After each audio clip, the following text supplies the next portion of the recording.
Men piyozman. Kal boshingdan sochlar o'zidan o'zi o'sib qoladi deb o'ylasang, adashasan. Bosh terisiga o'zim g'amxo'rlik qilmasam bo'lmaydi.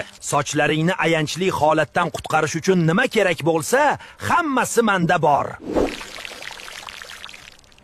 Tarkibimdagi antioksidantlar soch ildizlarini, follikulalarni asraydi. C vitaminim yag'ir boshingni chinnidek tozalaydi.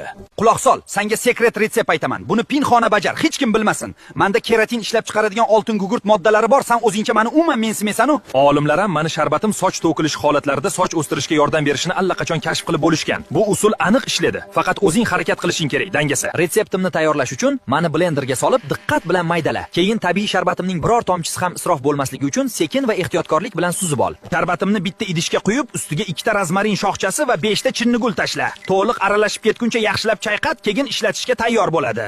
Sharbatimni boshingdagi soch to'kilgan joylarga kuniga 1 marta surt. Sanoqli haftalarda ajoyib natijalarni ko'rasan.